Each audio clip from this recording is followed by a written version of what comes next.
Good morning, and thanks for being with us on CTV News Channel. Canada's inflation rate edged up slightly in August, with a smaller than expected decrease in gas prices fueling the increase.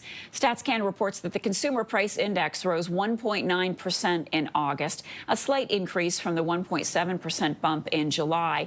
Even though gas prices were down compared with last year, the decline was smaller than in July.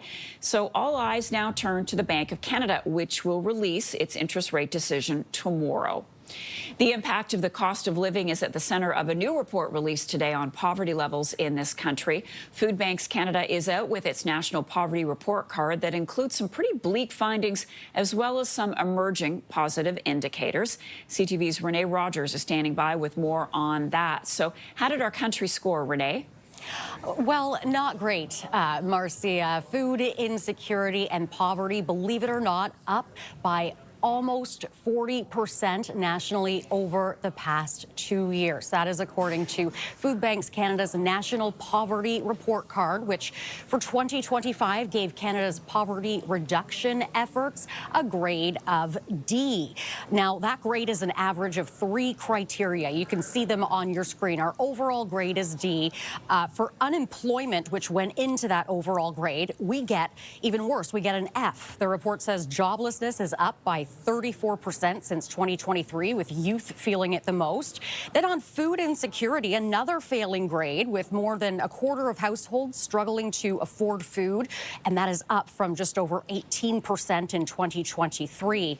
With visits to food banks up by 90% since 2019, according to Food Banks Canada, the CEO of Toronto's Daily Food Bank is encouraging Canadians to push for change. Take a listen. There are opportunities for us to knock on the doors of every elected official. It doesn't matter which level of government, and say, today is the day to build a better Canada. We deserve better than a D on our report card, and we can do it. Now, there is one more criteria there, Marcia, and that is when it comes to work by the federal government to address some of these issues. We do slightly better there. We get a C.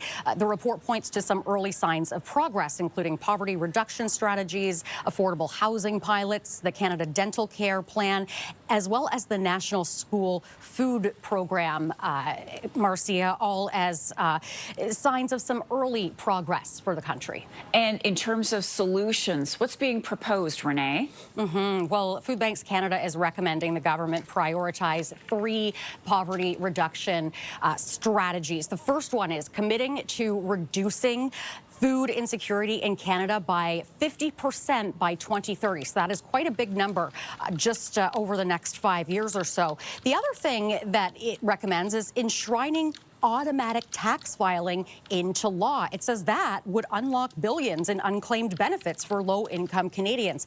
Thirdly, it says that Canada needs to review and modernize supports for low-income workers, such as unemployment insurance and the Canada Disability Benefit. But of course, Marcia, we know with federal priorities shifting towards fiscal restraint and defense spending, it does remain to be seen how much the Carney government will commit to poverty reduction measures. Now, we were expecting to see the budget in October, but now, according to CTV News chief political correspondent Vashi Kappelos, sources are telling her that we might not see that budget until November. Renee, thank you for all of that.